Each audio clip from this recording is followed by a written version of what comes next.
Assalamualaikum warahmatullahi wabarakatuh. Salam sejahtera untuk kita semua. Mudah-mudahan Anda semua dalam keadaan sehat walafiat. Pada kesempatan ini, pada video kali ini saya ingin menunjukkan aja, jangan bilang mendemokan ya.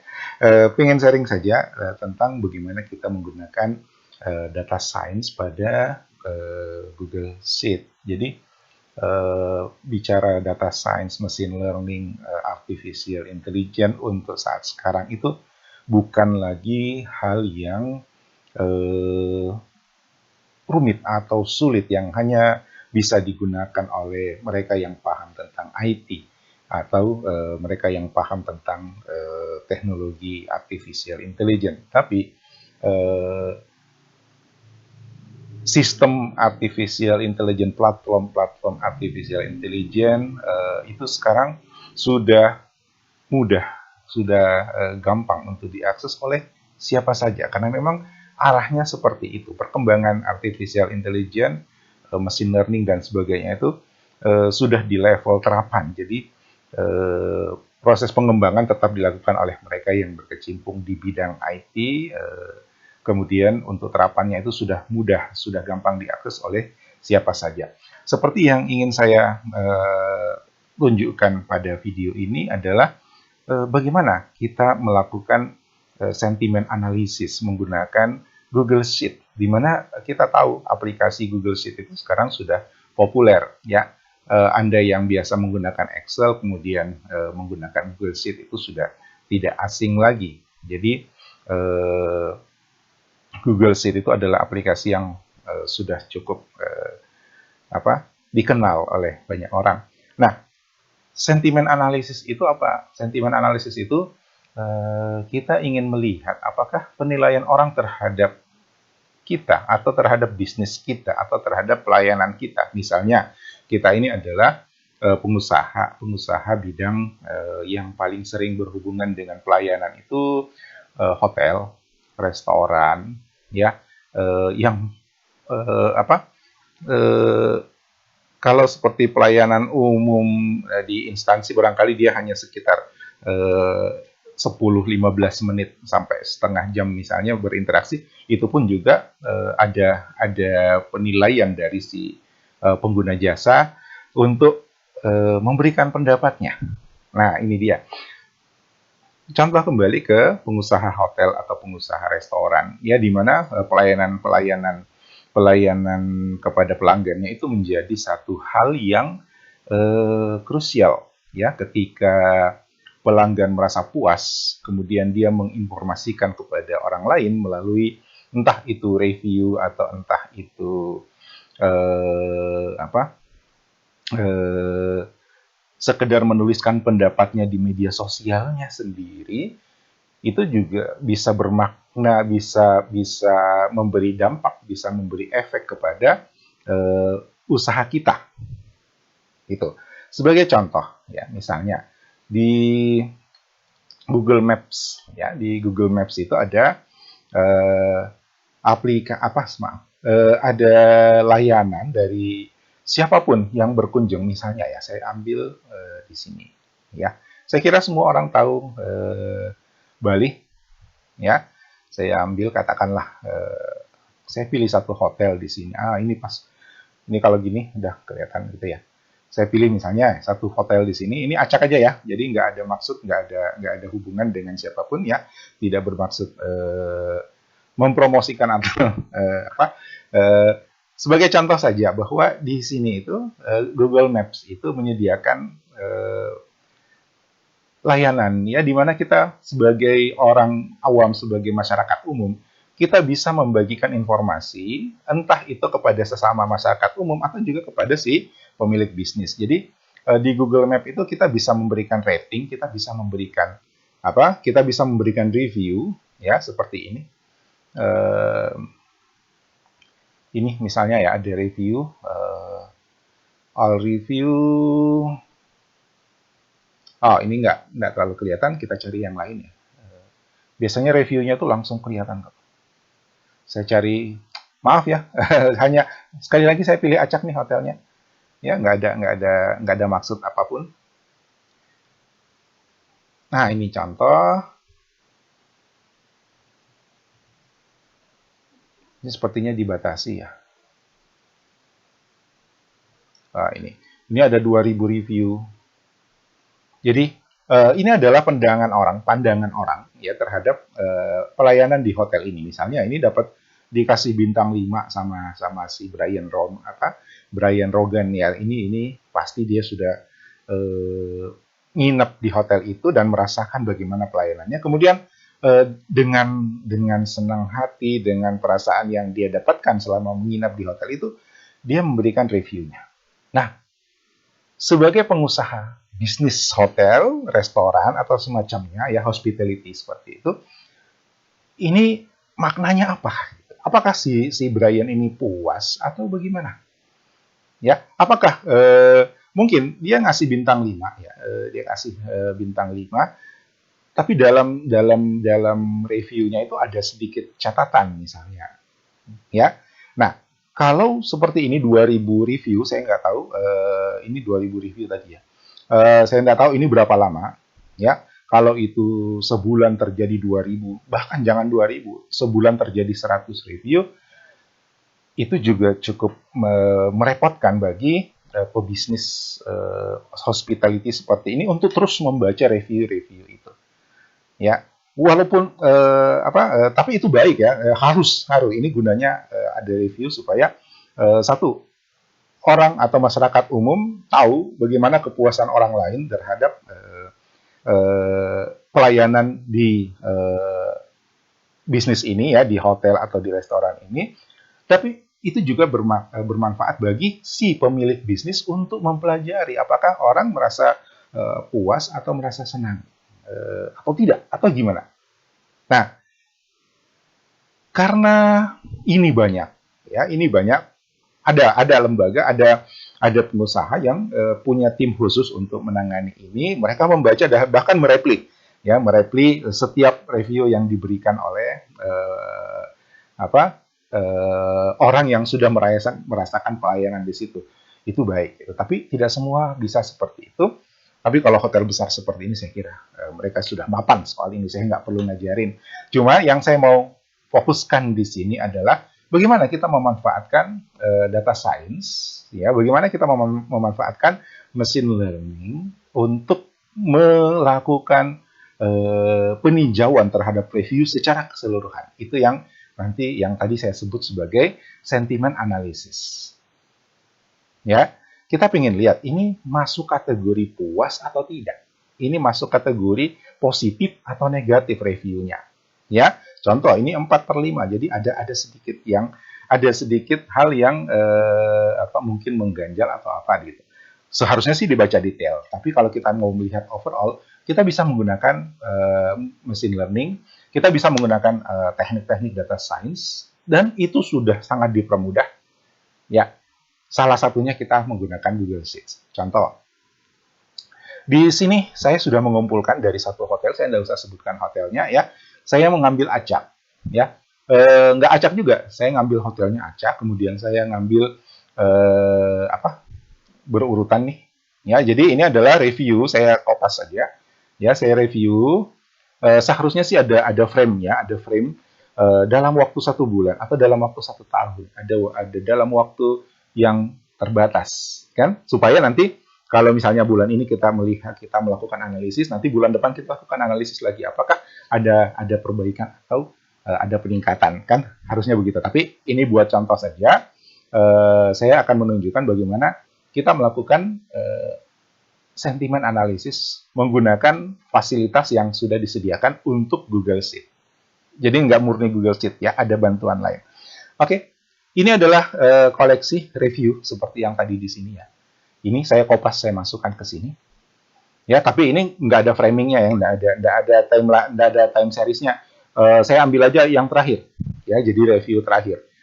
Kemudian ambil kira-kira 20, 30 gitu ya.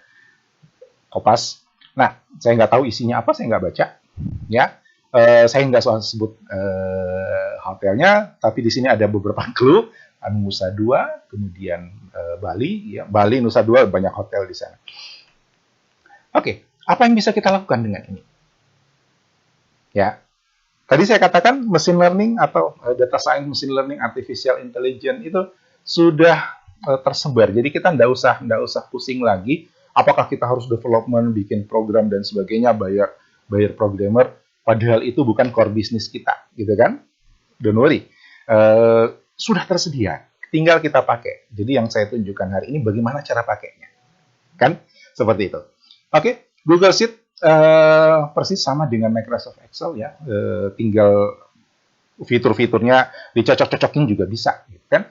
Kalau aplikasi sebentar, tools yang akan saya tunjukkan hari ini, library atau add-ons yang akan saya tunjukkan hari ini, itu juga bisa dipakai di Excel loh, ya. Cuma kebetulan saya pilih Google Sheet aja, jadi nggak ada apa, nggak ada tendensi atau apapun gitu. So, kita lanjut. Di sini untuk melakukan ini kan standarnya nggak ada sebenarnya, ya. Standarnya Google Sheet itu nggak ada, ya. Di Google Sheet ya ini spreadsheet biasa. Nah, kalau kita butuh sesuatu yang berbeda, kita bisa masuk ke extension. Ya, di sini ada add-ons, kita bisa menambahkan library yang bisa membuat spreadsheet kita itu menjadi lebih advance. Jadi banyak library yang sudah disediakan, termasuk library-library yang berhubungan dengan data science, machine learning, artificial intelligence, dan sebagainya. Saya pilih di sini get add-on karena di sini belum ada nih. Ya, ini ada app sheet tapi belum. Ini kayaknya terpasang default. Ya, saya ambil add-ons, kemudian get add-ons. Saya tunjukin bagaimana mulai pasangnya. Nah, ini adalah add-ons atau library-library tambahan, modul-modul tambahan yang bisa kita tempel ke Google Sheet kita, lalu akan membuat kalkulasi-kalkulasi yang kita lakukan pada Google Sheet itu menjadi lebih advance. Contoh, ya, saya searching aja di sini, ya. Di sini kalau kita cari ribet, ya, apalagi terlalu banyak. Kita mau nyari yang artificial intelligence sulit, ya. Jadi kita fokus aja di searching, kita cari yang kita butuhkan saja. Saya bilang di sini sentiment. Ada clue di sini, machine learning sentiment analysis. Saya searching, ini dia, ya.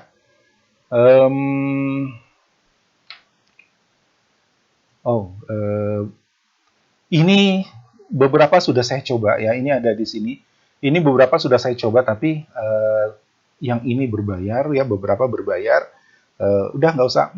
Silahkan kalau misalnya ada budget, ya no problem ya, yang berbayar dan barangkali layanan mereka lebih baik, gitu kan? Karena ada yang dijanjikan. Saya ganti searchingnya ya, nggak pakai ini, saya pakai text analytic.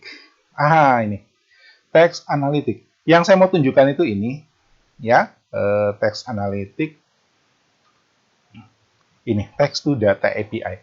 Text to data. Ini kenapa ini bukan iklan, ya, nggak di endorse, nggak diapa-apain. Ini kebetulan setelah saya tes beberapa, termasuk tadi yang berbayar, ya, ada yang berbayar, ya, begitu masuk untuk pakai langsung suruh bayar, langsung suruh langganan. Ada yang sebenarnya nggak bayar, tapi prosesnya di belakangnya rumit. Misalnya kita mesti bikin akun di Google Cloud, terus pasang API, terus pasang fitur-fitur lain, setupnya panjang gitu. Dan itu mungkin untuk Anda yang bukan IT, barangkali itu satu hal yang tidak nyaman dan bahkan membingungkan. Tapi setelah saya coba beberapa, saya ketemu dengan text to data ini. Ya, ini simple dan begitu dia terpasang kita bisa langsung pakai. Kita pilih text to data. Ini dia, ini penjelasannya, ya. Ada dokumentasi sebenarnya, kita bisa ada harga tapi tidak, not available pricing, free, ya. Ini barangkali yang jadi pertimbangan saya. Satu, dia free. Kedua, dia mudah. Jadi sekali install di sini, terus bisa langsung dipakai. Ada yang mesti setup di platform lain, termasuk Google Cloud. Ada yang mesti setup di install aplikasi lagi di komputer kita dan sebagainya. itu repot, ya. Padahal saya mau tunjukkan yang gampang-gampang saja. Oke, sudah tadi teks analitik ya, kata kuncinya teks analitik. Modul yang kita butuh itu namanya text to data. Install, ya, continue. Ini autentikasi saja. Pilih akun yang akan dihubungkan dengan text to data. Saya pakai akun saya. Oke, kemudian allow.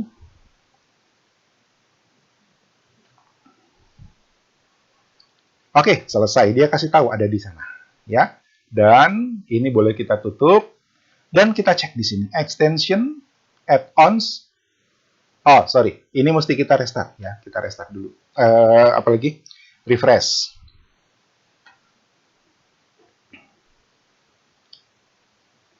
Oke. Jadi sekarang add-ons text to data itu sudah terinstall. Kita bisa cek di sini extensions, add-ons. Di bawah sini text analytic, text to data. Nah, bagaimana kita menggunakannya? Ini sudah terpasang dan kita siap untuk menggunakan. Ini adalah contoh ya studi kasusnya. Jadi ini adalah review dari beberapa pengunjung pada sebuah hotel di Bali. Ya, kalau kita yang punya hotel, ya ini kita akan mengambil review dari yang pengunjung yang telah mereview hotel kita. Kalau kita punya restoran, kita ambil dari review pengunjung restoran kita. Atau kalau misalnya ini adalah untuk keperluan riset, membandingkan beberapa hotel, berarti kita mengumpulkan review dari beberapa hotel misalnya. Nah, ini review dari satu hotel, ya, pengunjung yang berbeda. Saya tidak pakai frame waktu, jadi nggak ada. Saya cuma ambil dari yang terakhir sampai yang beberapa 29, nggak sampai 30, 20 lebih. Apakah boleh satu? Boleh, ya boleh satu review saja kita bisa. Cuma kan satu review barangkali nanti tidak mewakili penilaian dari pengunjung. Kita bisa menilai, toh juga nanti sebentar ada penilaian dari satu persatu, gitu kan? Dan kita ambil beberapa. Makanya saya sarankan kalau ini dilakukan secara serius, ambil dalam time frame, gitu. Jadi time series sebulan atau 3 bulan, gitu kan? Supaya setelah kita melihat reviewnya masih masih di bawah 80 misalnya, kita bisa melakukan improvement, perbaikan dan sebagainya, dan kita ukur lagi apakah ada peningkatan pada pelanggan berikutnya. Kan kira-kira seperti itu.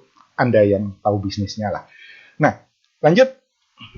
Sekarang saya mau menggunakan extension text analytic, ya, text to data ini untuk melihat sentimen analisis dari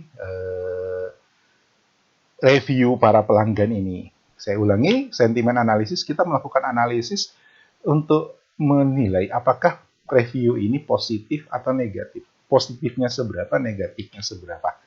Ya, orang suka apa enggak? Simpelnya begitu. Oke, jadi saya select ya. Saya select ini semua teks ya. Semua teks. Terus di sini saya buka extension text to data ya. Sebentar, belakangan. Saya pakai analyze selection. Di sini ada menu ya, banyak di sini analyze selection. Oke. Nah, dia minta enter APK and secret. Jadi ada ini untuk alasan security. Jadi di back end-nya mereka itu kita melakukan request ya dari Google Sheet kita, request ke server mereka. Nah, itu mereka proteksi dengan semacam password. Itu yang mereka sebut nanti di sini API secret itu adalah password, kemudian APK itu adalah pengenal bahwa ini adalah siapa yang menggunakan. Ya. So, Untuk mendapatkan APK-nya, kita di sini ada link go to my account, ya. Go to my account. Kita dibukakan ya. Nggak usah bikin email baru, nggak usah masukkan akun login baru, tapi di sini cukup karena saya pakai Gmail ya, saya pakai akun Gmail, jadi kita bisa langsung saja gunakan sign in with Google. Atau kalau mau pakai misalnya dari Excel bisa. Tools add-ons ini juga tersedia versi Excel-nya loh. Ya, jadi kita bisa download untuk versi Excel dan kita bisa login menggunakan akun Microsoft kita. Saya pakai akun Google. Ini akunnya. Oke, ya. Agree, ya. Term of use kalau kita mau baca silahkan. Register, kita agree, kemudian kita register. Oke. Nah, ini APK-nya. Ya, ini APK-nya. Ini bisa kita kopas, tapi kan dia minta juga API secret. Jadi password kita itu apa yang digunakan ke server mereka, gitu. Tapi kalau kita masukkan password kita di sini, kemudian kita update secret, ini akan berubah. Jadi jangan ini yang langsung kita ambil, ya, jangan ini yang langsung kita copy, tapi kita masukkan dulu password kita. Ya, passwordnya bisa kita seperti password biasa, ya. Contoh, saya bikin password rahasia, jadi saya nggak sebut. Ini seperti bikin password baru, jadi nggak ada yang perlu kita ingat. Kemarin ini password yang mana sih, nggak. Kita masukkan aja yang baru, kemudian kita update secret. Dia kasih ingat, ya, ini akan merubah API secretnya. Oke. Nah, sudah. Ya, your secret has been set. Ini adalah API secret yang baru. API key yang baru, kunci API yang baru, ya, berdasarkan password yang kita masukkan. Harus ada password, ya, karena nanti di sini dicocokkan antara APK-nya sama password kita. Jadi memang harus kita lakukan, masukin password, update secret, baru kita dapatkan APK yang baru. So APK-nya saya copy, ini copy. Ya, boleh kita blok, kemudian kita Ctrl C juga bisa, tapi lebih pasti kalau kita klik ini, copy to clipboard. Saya paste di sini, Ctrl V. Ini APK-nya, dan APK ini kita generate tadi menggunakan password apa yang kita masukkan di sini. Ya, saya masukkan lagi password itu. Mudah-mudahan tidak salah. Save. Oke.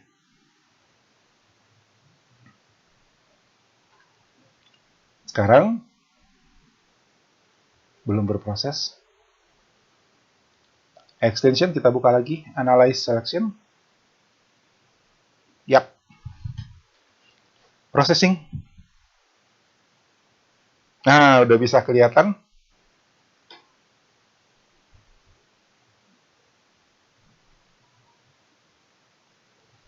Oke. Belum selesai. Ada kesimpulan. Ya. Nah, masih working ya, masih working. Udah beres. Ini ada prosesnya. Oke. Apa yang dilakukan oleh sentiment analysis? Ya, ini adalah text based analysis. Jadi dia berbasis teks. Teksnya adalah message kita, review ya, koleksi message, koleksi review kita, dan dari situ sistemnya. Jadi text to data atau text analysis yang lainnya itu berdasarkan machine learning. Jadi mereka sudah melakukan training pada sebuah sistem machine learning untuk memetakan kata-kata atau frase yang punya nilai positif atau punya nilai negatif, dan masing-masing itu sudah punya bobot. Seperti itu.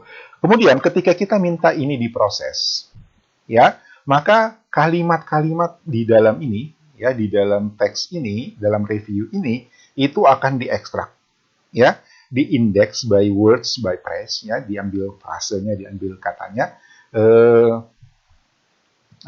diambil, kemudian dibandingkan dengan library yang mereka punya, dibandingkan dengan model machine learning yang sudah mereka train, yang sudah mereka latih, gitu.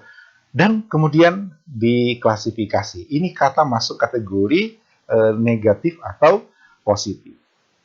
Ya. Nah, kalau kita lihat di sini, kita pahami isinya ya. Ini adalah daftar kata, ya. Ini adalah daftar kata. Sorry, saya ngumpet dulu, saya nutup layar.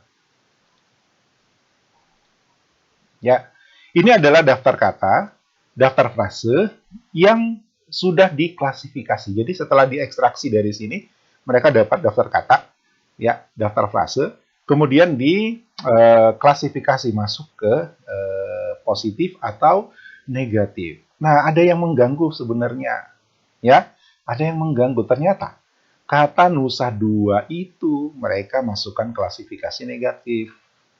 Ya, padahal Nusa Dua itu nama tempat. Ya sudah, namanya juga mesin, dia nggak ngerti kan, gitu.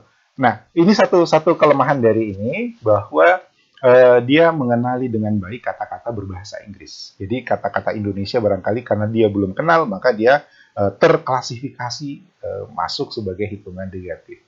Ya, kalau kita lihat di sini completely empty. Ada, saya baca di sini pantainya bagus, hotelnya bagus, tapi kosong gara-gara pandemi. Jadi dia yang nulis review itu berkunjungnya pada saat lagi pandemi, jadi sepi. Gitu. Nah, waktu pandemi hotel di Bali ada yang murah loh, padahal hotel bintang 5. Nah, full of bug, ya, full of bug. Oke, negatif ya, banyak kutunya katanya. Ini dari sini ya, dari sini, bukan saya, ya. Ini dari kalimat-kalimat yang ada di sini. Waste up, rubbish, ada sampah, ya. Tapi sayangnya Nusa Dua, ya, Nusa Dua itu dianggap sebagai negatif. Ya sudah, itu karena dia nggak ngerti bahasa Indonesia, satu kelemahan.